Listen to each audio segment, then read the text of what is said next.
busy naman. Kamusta naman? No video, nagtatrabaho eh.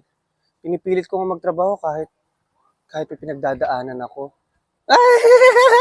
Kamusta naman pa experience sa una niyong wish ko? Uy, first time ko mag-wish ko lang at hindi ako sanay ng drama. Nagulat ako sa inalok niyo sa akin. First time, hindi naman first time mag-drama, pero first time ko mag-wish ko lang dito sa gym. Tapos drama pa yung binigay sa akin, Rol. Nakaka-challenge. Sana, mabigay ko yung best ko. Ayan. Tapos, speaking of wish, ano bang wish niyo para sa sarili niyo? Para sa sarili ko, Opo. bagong electric car.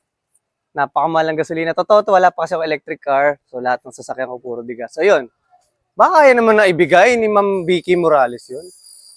Ano naman po wish niyo para sa pamilya? Sa pamilya ko, siyempre, alam ko gasgas na gasgas na, pero yung kailangan namin lagi, good health. Yun. Sa mundo naman po, ano pong wish niyo para sa Siyempre, world peace. Importante yan, lalo naman alam natin magulo ngayon. World peace, importante.